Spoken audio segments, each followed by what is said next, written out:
Okay, go for it. This is Furkan Dandia from Unoya Zen.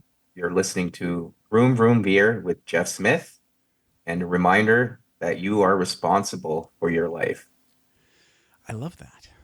That is one of my favorite ever lessons in life. You did it.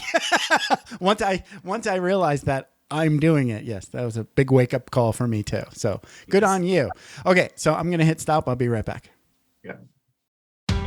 Are you ready to thoughtfully steer away from your revved up, frenzied, and far too often scripted life? Then welcome to Vroom Vroom Veer with Jeff Smith, where he guides you down the road differently traveled by sharing unique experiences with guests who have managed to shift away from a life stuck on cruise control and veered their way into a more authentic and fulfilling one in all sorts of interesting and kind of remarkable ways. Get ready to Vroom Vroom Veer with your differently traveled road chauffeur, Jeff Smith.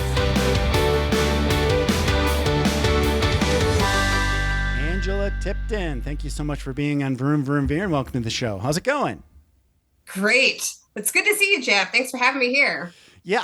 So you are at fireyourcareer.com. So talk a little bit about what you're most excited about in your business, your website today. Yeah, so I am most excited about helping people live an inspired life that is on their terms, which is really the basis for Fire Your Career. Yeah. Fire Your Career is all about building the life of your dreams through your career and then achieving financial freedom so you can truly do whatever you want with your time. Isn't that awesome? It's like the best. I think so. I think that the world would be a much better place if everyone Yeah. could live life on their terms, Yeah. personally. I think everybody, it should get to financial independence, sooner rather than later. Agreed. Yeah. Agreed. It takes a lot of discipline, It's but a it lot of is work. so worth It's it. a lot of work. But It is. anyway, we'll get into that. About how financial independence and even just like I think the FI community, I've noticed this is like it seems like everybody in the FI community has doesn't talk about how they got out of debt so much. It's like they get Yeah. out of debt somewhere else and then they find the FI community. Right. Yeah. Yeah. That often does seem to be the case. But Right. that is the thing. That's Yeah. a key thing is getting out of debt. And it is not an easy thing to do. It's not. So if you're coming to this and you're figuring out, hey, they're talking about things we don't know about. So first, get out of debt. And then go find the FI community. It's either FI or FIRE, right? And it's Yeah, or fire movement. right. So financial independence and then retire early. A lot of people in FI don't like retire early because it sounds like you're going to go down to Florida and get some shorts in a condo. You can do anything you want. You don't have to retire. Yep. So let's talk about you and growing up. I know you got Crohn's disease or you found out about it when you were like 19.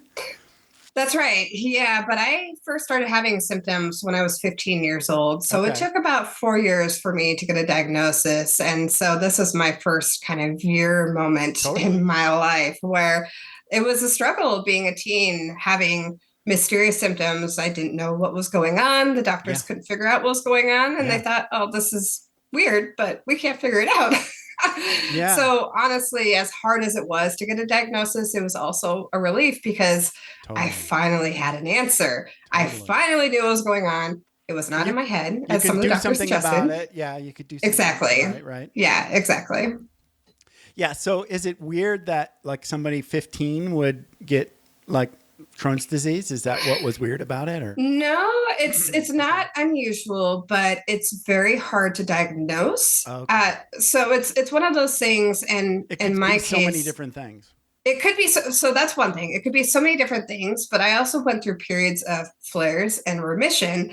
And there were times that I would get medical testing done when I was already in remission. So it truly looked like nothing was wrong with me, but I didn't understand it. It didn't make sense. The doctors didn't understand it at first either. So it was with periods of worsening symptoms during my periods of flares that I finally got my diagnosis about 4 years after my initial symptoms started. I went through something similar with what they're now calling, what do they call it? Atopic dermatitis. So it's kind of like this weird form of eczema. Okay. but like for me, it sort of, I never had any sort of skin irritation or rashes or anything. And then I went to massage school. And you've probably never been to massage school, but you get a lot of massages in massage school. Nice.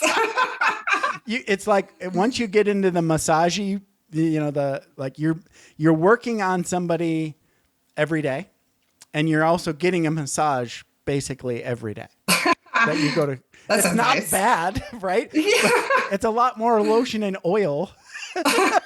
Sure. That your skin is so I was getting these weird, so I wish somebody would have figured that out, but I went through like 12 years of 12 years not knowing what the hell it was. So every time I went to see a doctor, it was, it's this or it's that or it's this or it's that, and then right before lockdown I went to another dermatologist here in Vegas. And he didn't even look at my skin more than 30 seconds. And he went, I know what that is. And he gave me this little sheet with this protocol. And he says, you probably don't need medication, but if you do, I'll give you this prescription. Oh. But only use it when it really acts up. So it's just a bunch of things to do to not irritate your skin. Huh. Right. I mean, even having that is helpful, right? At least you have something. Here's the thing. It fixed it. Nice. That's good. I'm no longer itching all the time, so that's good. That's good. Yeah. No, that's good. So I feel your pain, Yeah. I'm sure you still have Crohn's disease and you still have to deal with it, and you have to. I do. I wish I would have gotten a sheet from a doctor that said, do this and your symptoms will stop. It was not quite that simple. Right. I actually had to go through a range of different drugs before I finally found a biologic that I'm still on to this day that works for me. So what I do is I'm now on a 6-week schedule, but at the time I was on an 8-week schedule. I would go to an infusion clinic and get my infusion of Remicade. And that's something that I still do. That was the first thing that was able to get me into and remain or help keep me in remission. Okay. For me, that was a life-saving drug. I couldn't imagine not having it. So it really made a big difference. Crohn's, and it's debilitating. It is. Yeah. You can't do it. It is. It's tough to live with, and you don't often think about it. In fact, it's funny having conversations with people that don't understand. It's one of those things that I've lived with it for so much of my life that it's just part of my routine. It's something I deal with. I'm used to it, but it's interesting having conversations with people that don't quite understand and think it's like, really bad bellyache. That's a simple way of describing it, but really the reality is it's far more extreme than that. Excruciating pain. Yeah. Yes. Yeah. Mm-hmm. Sorry. But yes, I think like a buddy's husband had Crohn's disease. And this was probably, when was that? Early 2000s.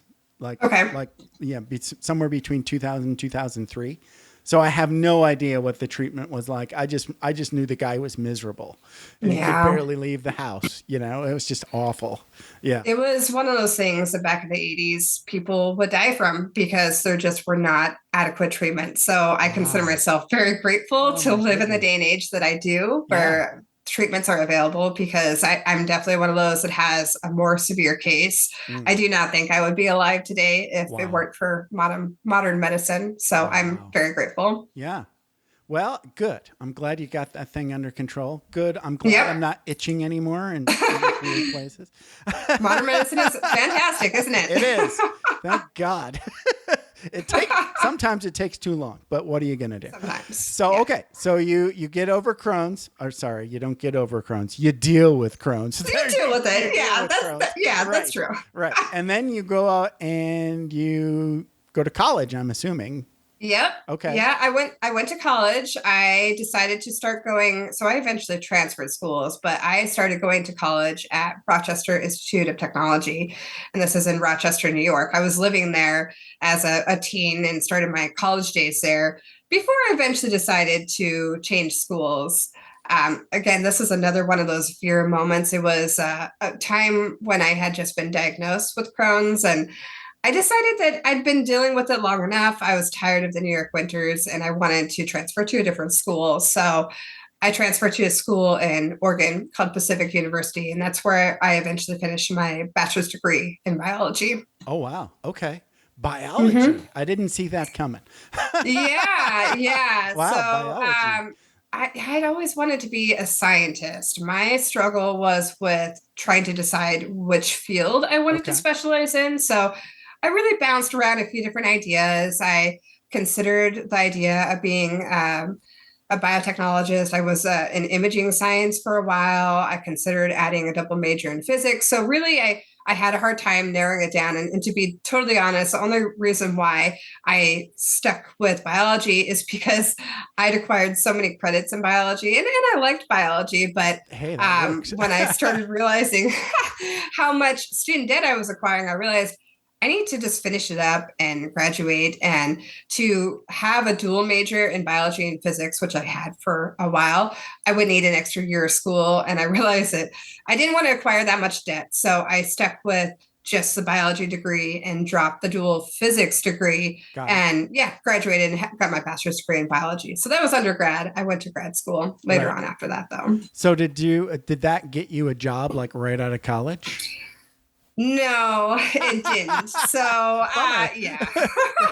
Most people I getting mean, out of college don't get a job. yeah, Unless you're like an engineer or something. Yeah. right. Right. Yeah. Yeah. Especially with a biology degree. And I knew graduating that it would be a bit of a struggle, but thankfully I was determined to make it work. Now, getting out of school when I graduated with my bachelor's degree, I graduated right in the middle of the Great Recession. So it Oh, was lovely. not a good time for jobs at all. Bummer. I ended up having to pick up loose end jobs here and there. I did some catering, I did some software testing, I did some really random stuff for a while. That can be Eventually, really I think fun, actually.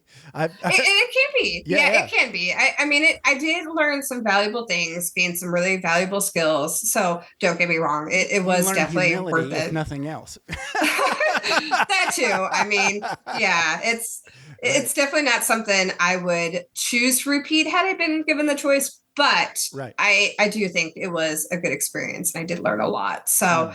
yeah, it was about a year or so later that I finally got a job in my field, and it was still a temp job. I got a QC job. I was doing QC testing for actually Coca-Cola. Okay. I got to work on the product line, and yes, I did get to sample Coke. That was part of my job.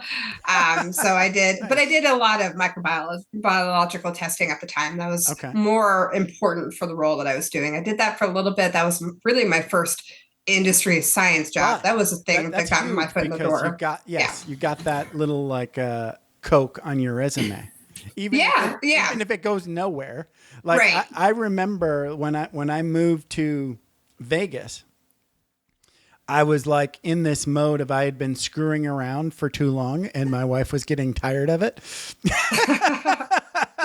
So by the time we moved to Vegas and I was committed to getting a grown-up job again.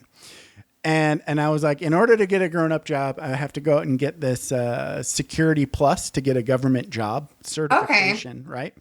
So I got that, and that certification led to a temp job at Nellis Air Force Base here in Vegas. Oh, nice. Right.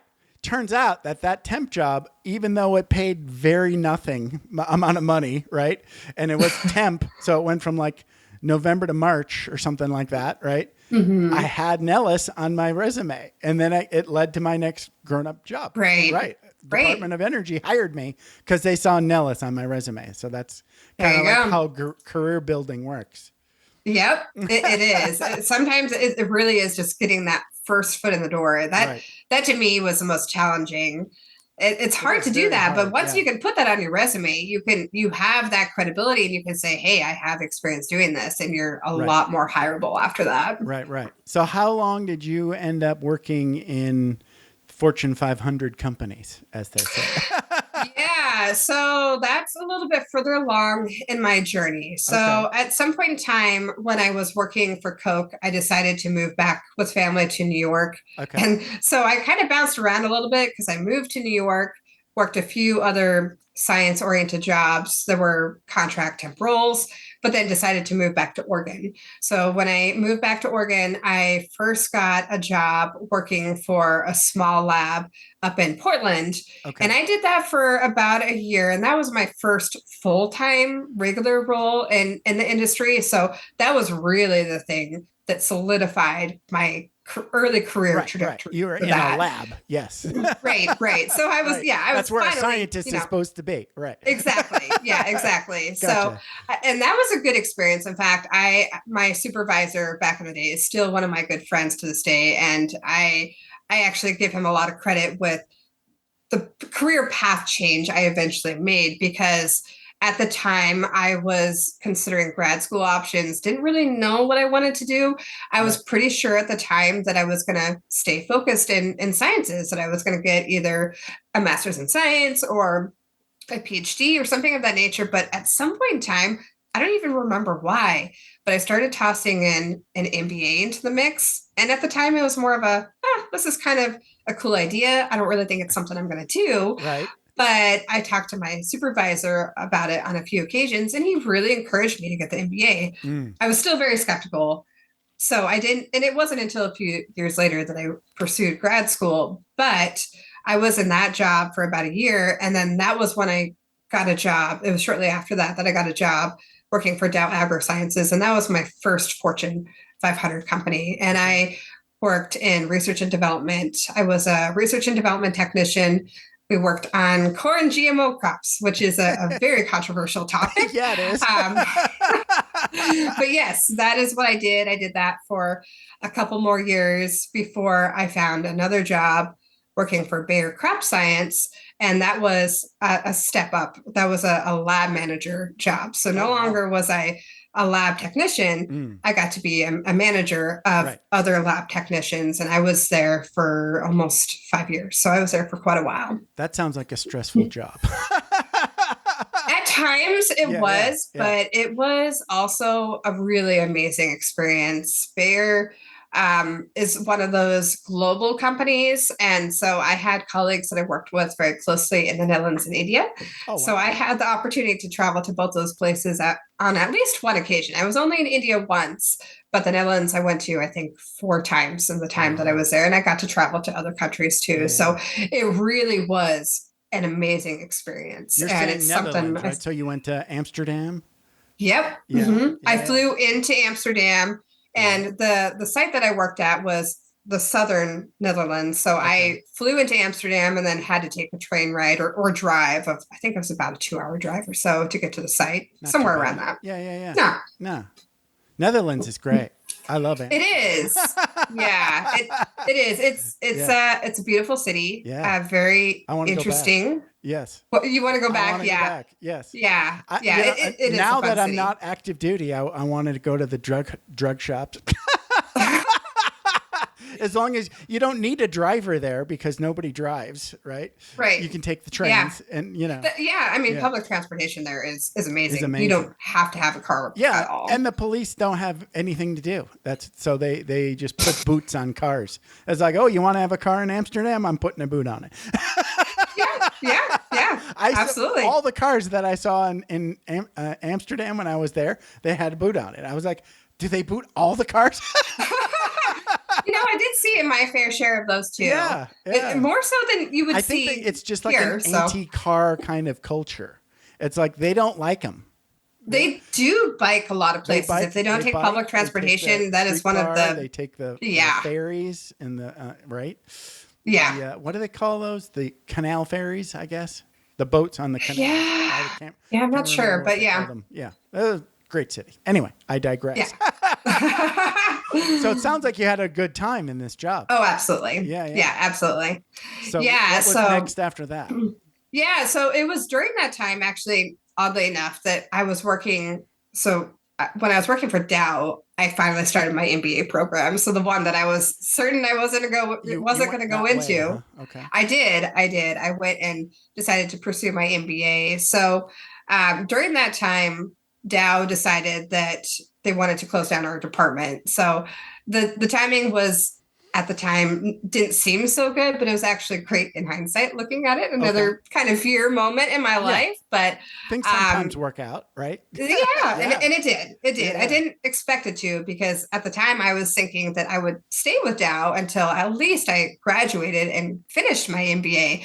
But I was about a year into my program when my department closed down. And yeah, again, in hindsight, it was actually good timing because it gave me extra time to plan my wedding that was during that year, and then get the job with Bayer that I probably never would have applied for, to be totally honest, because the timing just didn't feel right, but the timing was good for me to get that job. So it did work out. Nice. So I finished my MBA about a year into working for Bayer, roughly.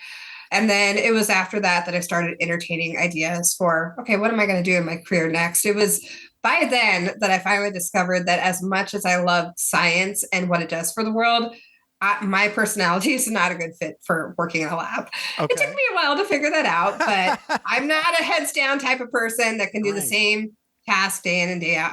I get bored. I need a little bit more variety. I need more engagement. I need social dialogue and everything. So I love the world of science. You don't want to get stuck in the basement like spooky.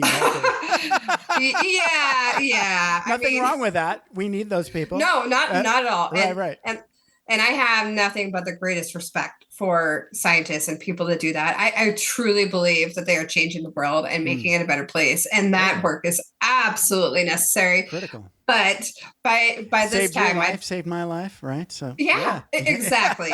Oh yeah, absolutely. Right. Yeah, I have absolute love and respect for people that do that. It is so necessary. But I finally started to understand myself a little better and realize that it was just not the best personality fit for me, which is fine. So at that point I decided, I wanted to stay in the industry. I wanted to do something to help science, but what I started to understand and learn kind of on the side, I started writing just for fun. I self-published my own fantasy novel. Oh, wow. And it was more one of those things like, can I do it? I'd always loved reading as a kid. So I wanted to see if I could do it. And I thought, here's an interesting blend of two of my favorite things. I love science and I love writing. And I'm a pretty good communicator, I think. So what if I go into marketing or communications? So that was when I first started making that or having that idea that I wanted to make a pivot into that world. And at the time, there was a lot of controversy about, if we had talked about GMOs, Monsanto. It was like a dirty name in the industry. If you heard Monsanto, you worked for an evil corporation, right? Right. And what I realized is that companies like Monsanto, the problem that they had was a massive failure to communicate. They were very secretive about what they were doing. And when you look at it and try to actually understand what they're doing, it's understandable. They were trying to protect their IP, something that is, yes, very important to do, very competitive field where they specialize in. So understandable. But the downside to that and failing to communicate, they left a lot of people wondering what they were doing and confused, as if, you're making GMOs? That's a Franken crop, right? Exactly. You're scaring people. Exactly. Right. So that was where I thought, maybe, and it didn't have to be that, but I thought that is one thing that scientists really struggle with, is to communicate. They're really good at what they do. They're not really great natural communicators most of the time. Right. Yes. So I thought, maybe. Exactly. So I thought, with my background, understanding the sciences and my love and passion for writing, I think I can find a happy medium here. And so that's kind of where I made that pivot, get another veer in my life. Right. And I started looking for a job in that field. And I did eventually find a communications manager job with a small biotech company. So I worked for some small companies for a few years and then continued growing my skills in marketing. So that was a while that I did that. I worked for a lot of small startups and even started my own marketing consulting business on the side. Nice. So did a lot of that. Yeah. So I know that on your sheet here, it says that you paid off $85,000 worth of student debt in 18 months. Yep. 18 months. That's crazy. Yeah. So, Yeah. was that like all at once, or like in the beginning, or in the middle? Or at the Yeah. end? So yeah, tell us that story. How did that? Yeah. So I'll tell you the story. It really starts with kind of this aha moment, yet another year, you might say. Right. I was sitting, me and my husband were sitting in our accountant's office, and you can write off a certain amount of your student loan interest every year on your taxes. And I had the piece of paper, whatever that form was called, that told how much I had paid in student loan interest. And I think at the time it was like $5,000. I can't remember. It's been so many years now, but I looked at the piece of paper, and when I looked at it, I realized, wow, I paid that in just interest. Right. That was just interest. That wasn't even the principal. This is not going away. What's wrong with this? No. Yes. And it was a painful moment, but it was also one of those. But hey, it's one of those things. Yeah, you really need to look. That's good pain. That's what I like to call good pain. Right. Yeah, agreed. But I also related it to this. My husband and I had just started doing, I think we'd done 1 or maybe 2 cruises at the time. And when I looked at that, I thought, that's a cruise vacation. Right. Cruise vacation than throwing my money out the door. So why don't I get that instead? And so I had to take an honest look at our situation. And when my husband and I were done with our schooling, we had a lot of student debt. It was painful. We had, between the two of us, and I had the most of it, but between the two of us, we had about $130,000 in combined student debt. And that's a big pile. Yeah, it was not pretty. And it was one of those things that we thought, it's not unusual though. No, it's not. It's not unusual. It's not. All. And it's super easy to just pay the minimum payment. It is. And then, it gets on autopilot and you don't even know what's happening. So thank goodness you looked at that and went and you saw the cruise you didn't have. Yeah, exactly. That's the important and I do thing. think it is. And it's hard to do that.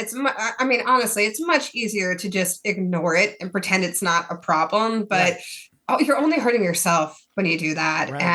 And so as painful as it was to look at that piece of paper and realize how much money I was wasting on student loan interest, it was also a very important wake up moment. Yeah. So huge. Yeah. Whatever it takes to get you to that moment, of going, I'm doing what now? Exactly. So it was when I looked at that piece of paper that I decided, okay, we're going to take care of this once and for all. Okay. I don't care what it takes. Right. We're going to find a way to get rid of our student loans and find a plan to do it. So by this time, my husband and I had already put together a vision board. It was one of those things where we wrote down what our dreams were, what we wanted for vacations, what we wanted for income, for a house, whatever you name cruise. it. Get a cruise. Yeah, exactly. And what we did, and to this day, I still think that when we're paying things down, this is what we do.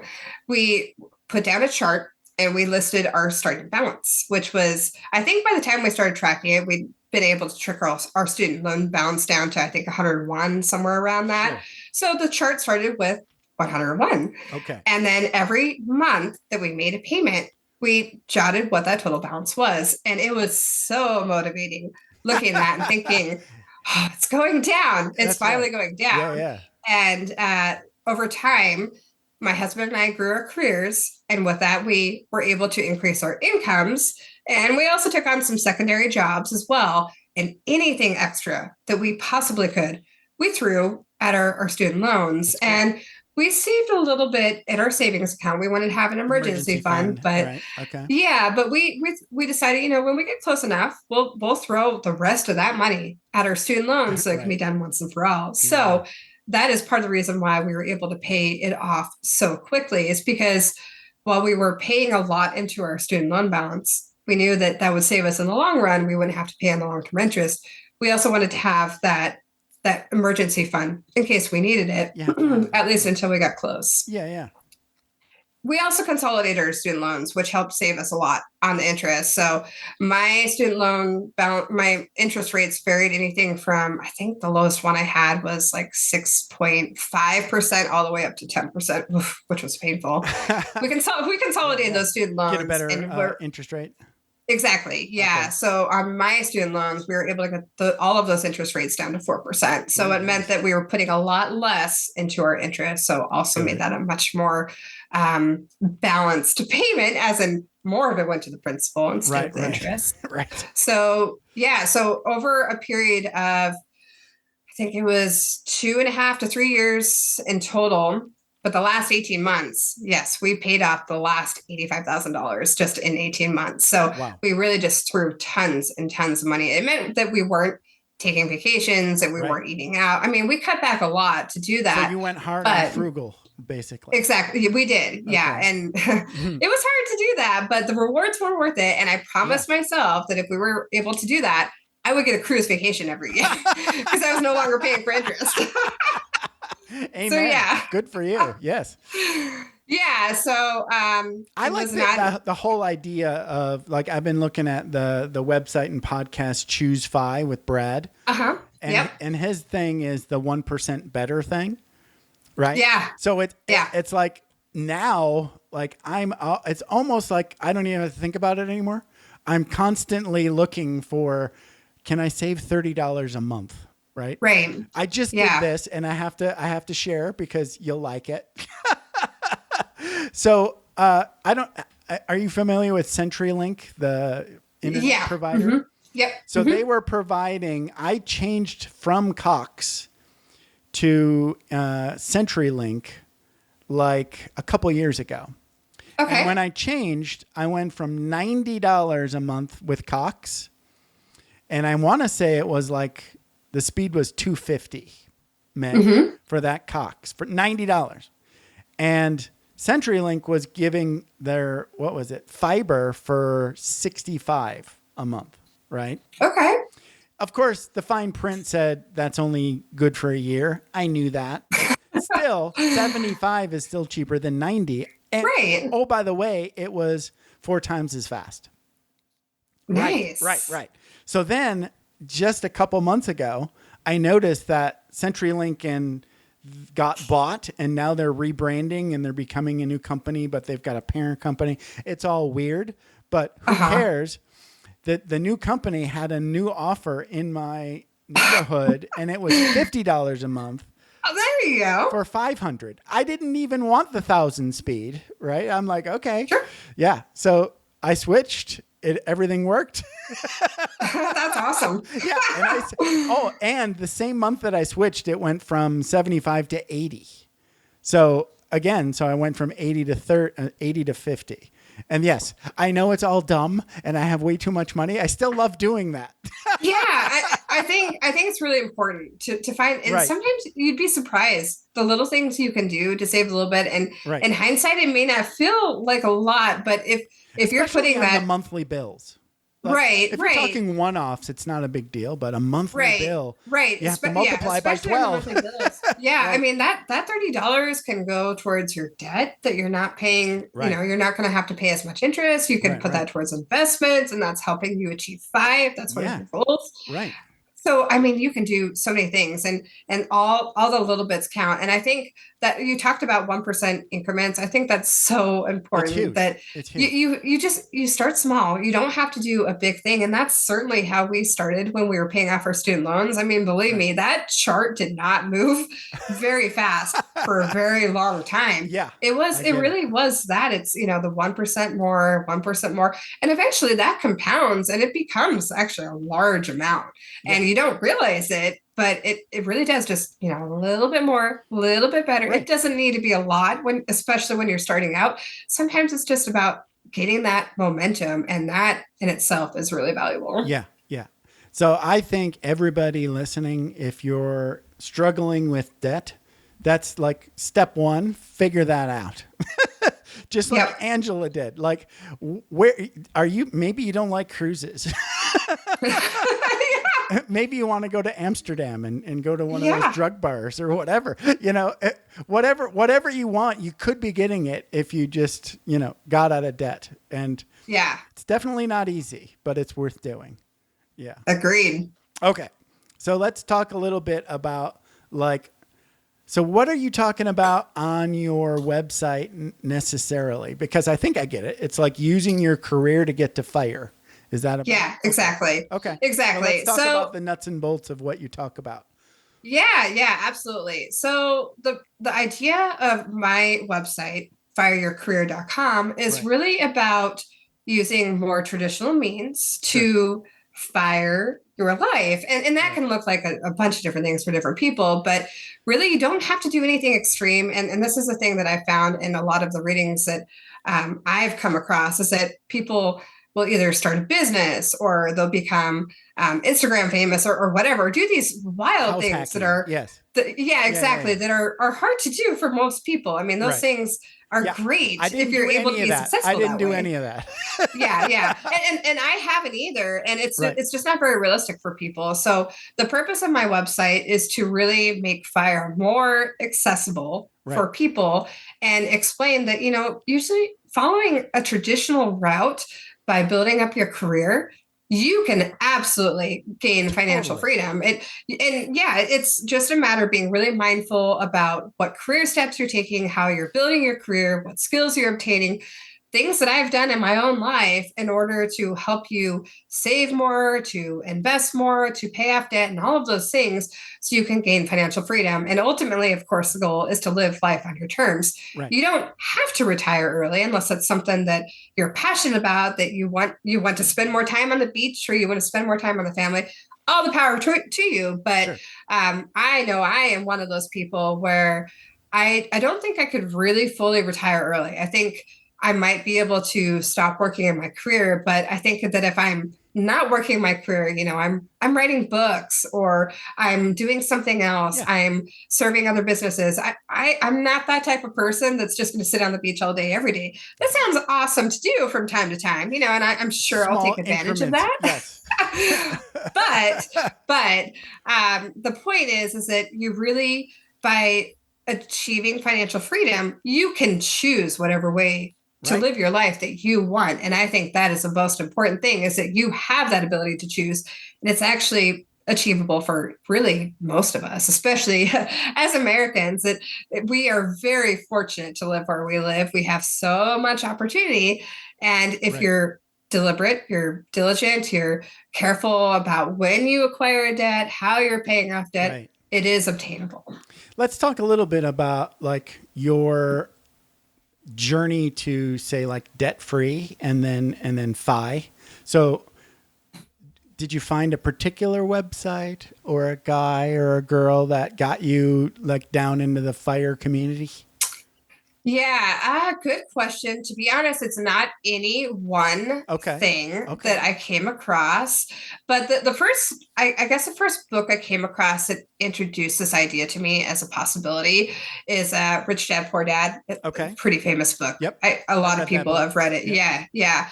And that was the one that first opened up my eyes to, oh, this is possible. Right. Now, Robert Kiyosaki talks about really going more of a starting a business type of route, which is fine and works for some people. Right. But it really opened my eyes to the possibility that there are other ways to live, and it is possible to live life on your terms. And the thing that surprised me, that made me more aware in this book, is that your mindset really has such a big impact on what you think is possible and what you then eventually choose to pursue. Sure. And so that is one of the things that I am committed to doing on my website, is to help people understand that, yes, you can empower yourself, but you need to adopt a mindset and be willing to adopt a mindset that is possible and achievable. Right. It's not going to be easy. It's one of those things that you sometimes you have to learn new things. Sometimes you have to unlearn things too. And like I don't know if you talk about this a lot, but like you have to get family and partner on board.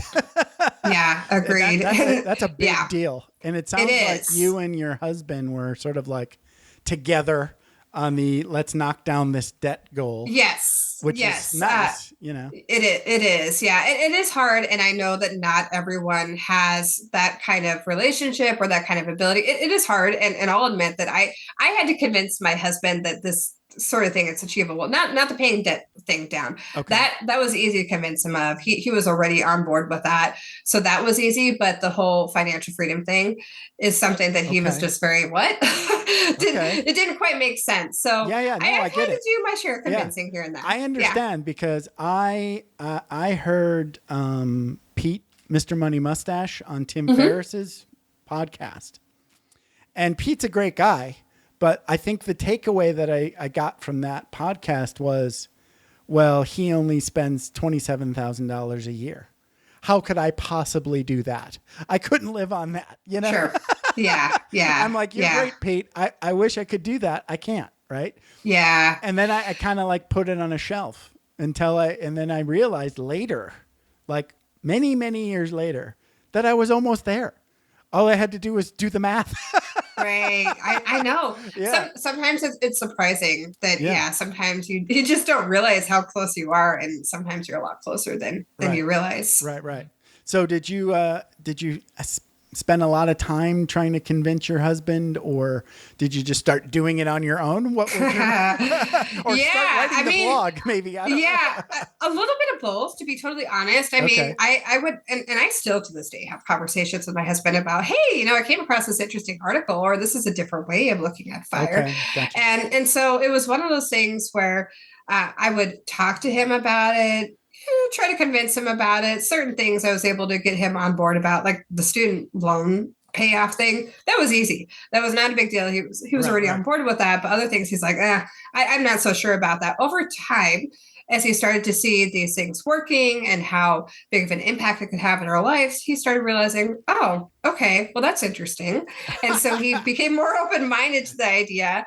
So I would continue then to talk to him about, here are some concepts and this is how this works. And he's still skeptical about certain things, but you know what? I appreciate that because that also helps ground me. I'm one of those people that I like to shoot for the moon and hope that if I don't land on the moon, that I'll at least land on the stars. My husband's a little bit more of, let's stay on the ground. So we balance each other in a healthy way. Yeah. Well, my wife and I have no complaints with my wife whatsoever, money wise. I'm just like now struggling to convince her she can quit her job. So I'm like enticing her with like cruises. We can travel. She loves travel. Oh, travel. Yeah. And you know what? I just realized, like, if she has like a thing that's more favorite than travel, it would be shopping. So I need to there you go. I need to entice her with more shopping opportunities. Yeah, that is something that I've learned to speak the language of your spouse. With my husband, it's cars. Hey, if we do this, we can afford this. We could buy this car. Yeah. That works really well. Yeah. I get it. Wow. That's awesome. So let's talk about how people can get in touch with Angela Tipton at fireyourcareer.com and what they're going to find there and all your Instagrams. And so get into that. Yeah. So one of the best places to start is I have a free ebook that's called 7 Ways to Fire Your Career. So if this is something that you're curious about, you want to learn more about, I highly encourage you to start there because that's a great resource. I have 7 ways that you can fire your career and achieve financial freedom. So you can find that ebook. And again, it is free. It's at fireyourcareer.com/ebook. And you can get it there. There are also links on the website if you just go to fireyourcareer.com too. Yeah. Okay. Yeah. So that's a great resource. That's free to anyone that wants to use it. You can also follow my Instagram page at Fire Your Career. So it's spelled just like it sounds. That's excellent. I post frequently on Instagram. I'm also on Pinterest, although I don't post it quite as much on Pinterest. It's all on Instagram these days, apparently. Instagram it really is. Yeah. Yeah. And I'm on LinkedIn too. Someday Twitter will come back.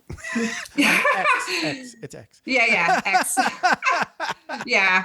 Yeah, maybe someday. Maybe. But yeah, those are the best places to find me. You can also, there are links on my website to contact me directly. And I'm definitely one of those people that I love to get messages. If anyone has a specific question, please email me. You know, I'm happy to look at your situation and provide advice, and happy to share any expertise that I've gained that could be helpful for your specific situation. So yeah, definitely feel free to reach out. I love it because it's like you're not asking anybody to quit their job.